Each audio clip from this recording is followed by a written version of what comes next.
Ilang taon ka na, ma'am? 42. Ikaw? 43. Ah, Ba't, kumusta yung, 43 na ano, ako. Lapit na. bakit ano nangyari sa asawa mo? Iniwanan ka o iniwanan mo? Hindi nagkaintindihan. Sa akin naman, namatay yung asawa ko, nagkasakit nung last year. Mga mag-iisang taon na rin. Alam ni DJ yan. Ay, hindi ko po alam, sir. Alam ko Hindi ko si po alam. DJ. May alam yun si DJ kay Jamila. Naikwento nyo na po ba yan dito, sir? Tapos, Si Jamila, sir, kung maalala mo si Jamila na ilan anak? nag-line up uli, ako yung pinag-uusapan nyo. Jamela. Sino po yun? Ilang taon? Kailan po nagpa-line up si Jamela? Nung mga siguro, hindi ako nagkamali, sir, mga 5 months or 6 months siguro. At tapos, pinag-usapan ka namin? Kinento niya po ba dito tungkol sa'yo? Opo, sir, kaya nga Ano, wala siyang ibang sinabi kundi ako lang . Ano yung kinento niya? Anong kinento niya tungkol sa'yo? Marami, sir, yung siguro hindi niya ako naintindihan kasi.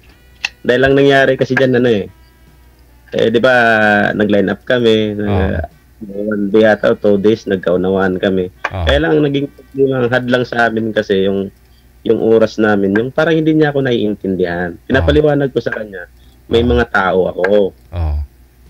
May mga tao ako. Pag hindi kita nasasagot, hindi kita nare-replyan, alam mo kung ibig sabihin nun, na may ginagawa ako. Kasi malayo yung lugar ko, yung iba yung malayo din yung shop ko. Pag uuwi ako, siyempre magta-travel ako. Pag nag-travel ako, siyempre pagod. Pagdating sa bahay, magluluto ako, magla-live ako, magluluto ako, mag-ihaw-ihaw. So ngayon po, yung nakipaghiwalay siya sa'yo dahil sa oras. Tapos sumali po siya ulit, yun po ba yun? Kinuwento niya dito? Sumali siya ulit na ako yung pinag-uusapan niyo. Okay. Pero ngayon, pag natin pag-usapan kasi si mamang gusto kong makausap. Oo. Wala po kayong balita dun sa kanya? Dun sa kanya? Meron balita kasi nag-online naman siya. Nangungumusta pero hindi talaga Wala na kayo? Parang malabo Malabo kasi pagka nagkukumustahan kami, pag hindi ko na nare-replyan, nagagalit siya, bahala ka, ganun. Parang sabi ko nga, parang ba't ganun? Ba't parang hinahawakan niya yung buhay ko kagad? Hindi pa naman kami talaga totally nagsama. Oo. Tsaka wala pa yatang isang taon na matay asawa mo, sir. Okay lang yan. Wala pa po. Wala pa, sir. Sige.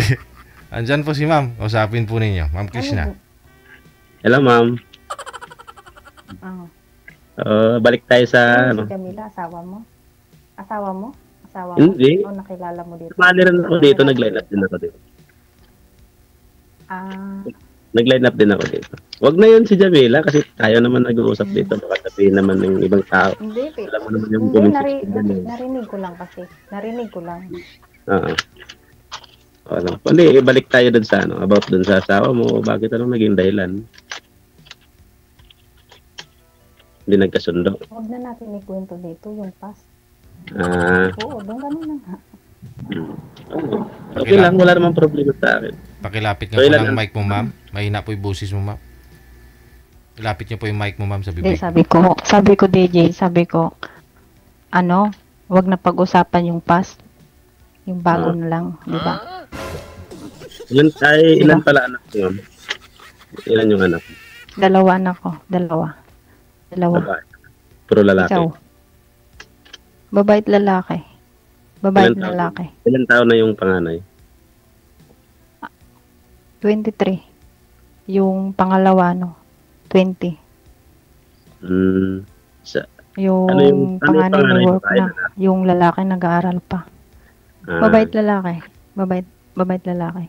Ano yung panganay, babae, lalaki? Babae po. Yung bunso po, lalaki. Pares tayo, 2 rin anak ko. 2 rin yung anak ko. Panganay ko, babae rin. 20 years old. Pero yung bunso ko, 9 years old. Tayo ng gap. Kasi sa Saudi kasi ako nagtagal. Saan dito? Sa Alcobar. Saan? Sa Jeddah. Ako dito ako sa sa city. Alcobar ako sa sentro mismo ng Alcobar. Anong year? Anong year? 2012 ako last umuwi. Tagal na Tagal So, na din nag-for ako. good ka na ngayon, no? Nag-for good ka na ngayon? Hindi naman for good, hindi naman matatawag na for good nung umuwi ako kasi walang-wala din naman ako nung umuwi ako. Pagka meron, ano yung for good? For bad yun. Umuwi naman. Hindi, umuwi naman tayo, walang-wala. Bakit nung pumunta ba tayo dito, walang-wala din naman tayo. Kaya uuwi din tayo walang-wala. Ganun nga. Alam ko yun, pero siyempre kaya nga ng ibang bansa tayo, ano bang purpose natin? Diba, para sa family, kailangan makaipon. Pero hindi talaga pare-parehas ang abroad. Siyempre, ano sabi mo, walang-wala ka, may business ka na, di ba? Sabi mo. Itong business ko dito ko lang. O sabi mo, walang-wala. Nung nag-business ako, hindi nagmumula sa abroad yung puhunan ko, kundi sa sariling sikap ko dito sa Pilipinas. Di swerte ka dyan sa Pinas. Totally talaga nung nag-abroad Kasi ako. dyan ka nagkaroon ng Nag-abroad ako pag uwi ko, nangangamuhan pa rin ako. Tapos nagkakaroon ako ng kunting idea. Ginamit ko yung kaalaman ko sa trabaho ko. Nag-try. Ayun, nagkaroon naman ako ng mga tao kahit paano. Nakakaipon, nakakabili ng sasakyan, ganun. Ganun lang. Wow, may sasakyan ka na. Ilan sasakyan mo? 2 lang naman. 2. Sana all. 2. Yung bahay mo, ilan? Pero bahay ko isa lang. Ito, hindi ko bahay ito. Ay, isa lang.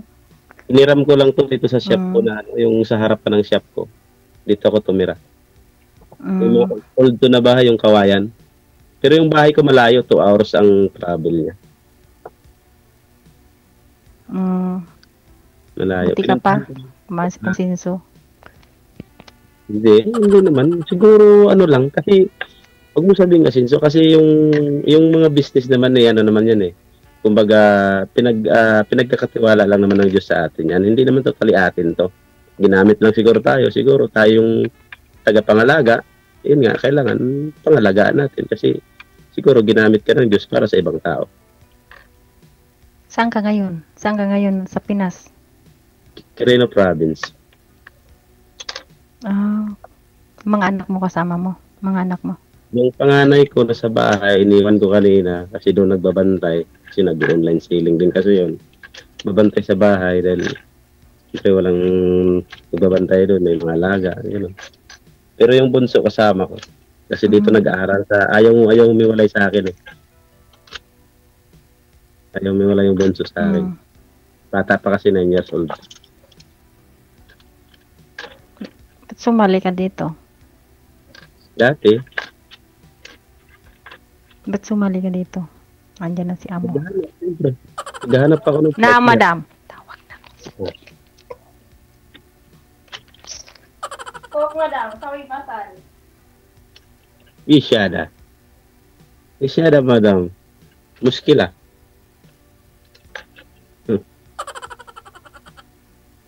Mali si girl, hindi nagpaalam. Bakit di na babalik yun?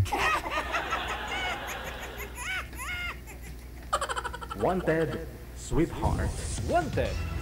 Anong kinamatay ni Mrs. mo, sir? Ba't po namatay siya last year? Cancer, sir. Cancer sa? Breast cancer. Breast cancer. Okay. Kapares din kay Jamila. Yung kay Jamila naman tumor. Yung brain tumor yata. Hindi ko yun naalala si Jamela. Hindi mo natandaan yun, sir? Hindi. Maraming sumasali kasing Jamela dito.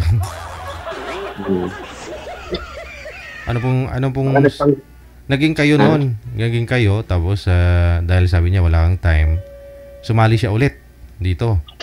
Sumali siya uli. Oo. Gagalit siya. Ako naman yung pinag-uusapan, hindi naman yung lalaki. Parang na-out of place na tuloy yung lalaki. Oo. Kaya sabi ko, Hindi niya kinakausap yung lalaki yung tungkol sa inyo yung kinikwento niya. tapos yung pinag-uusapan nila about sa amin. Sabi ko, ba't ganun? Sabi ko, bakit ako yung bida dyan? Sabi ko, tapos kinabukasan, nag-message siya, sabi niya, sali ka rin, panuorin kita.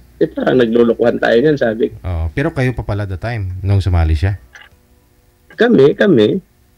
Hindi lang talaga kami nagkakaunawaan about yun sa yung oras namin. Sinabi naman niya, pero ang sa kanya kasi yung parang, pag hindi ko siya na-replyan, galit na siya kaagad sa akin. Sabi niya na, gano'n, hindi man lang ako makapag-ano. Siyempre, yung cellphone ko kasi hindi lang naman ginagamit para sa online ng sa amin dalawa. Ginagamit ko sa negosyo ko to. Halos araw-araw, oras-oras hawak ko ito. Kahit natutulog ako, hawak ko. Pero siyempre, yung pag-online ko, kailangan ko yan eh. Kailangan pagka may nag-message sa akin na may mag-order, siyempre, kailangan ko ring asikasuhin. Kaya hindi niya ako naintindihan na napupuyat din ako. Busy ako. Hindi ko siya na-replyan. Ngayon, pag may time naman ako, kinakausap ko naman siya. Nagpupuyatan pa nga kami. Kailan nakagalit siya agad kasi parang hindi ko maintindihan kung ano ba. Tapos sinasabi naman niya na promise ko sa'yo pag pag umuwi ako, unang-unang puntahan ko ikaw. Hanggang ganun, nagsalita ganun. Pero ba't ganun parang okay naman yung sinasabi niya, pero yung oras nga na galit siya lagi. Hindi ko alam. Hindi kasi may tumor nga eh. May problema siguro. O baka may problema nga, no? Pero nasa abroad pa siya, nasa abroad pa pala siya ngayon. Nasa abroad kasi hindi pa makakauwi kasi yun, may problema kasi. Okay. Pero wala na talaga kayo ngayon, nag-uusap-usap na lang ganyan. Wala, hindi na kami nag-uusap. Mayroon lang nangungumusta na, kumusta ka? Ganoon. Pero yung tapos nagko-comment lang doon sa wall ng yung parang heart, ganun lang. Pero baka naman nag-expect pa yun na may pupuntahan, uwian siya dito pag sakaling umuwi ng Pilipinas. Busy na ako. Paano yan? Busy ka, ma'am? May kuya. Oo. Dumating yung amo ko galing magliligpit. Okay lang, wala namang problema. Sige. Okay, pagpatuloy na lang ninyo sa off-cam siguro pag-uusap ninyong dalawa. Thank you so much sa time. Sige po, DJ. Good evening. Pasensya na po. Thank you. Pasaway kasi itong ama ni girl. Oras ng may pahinga, utusan.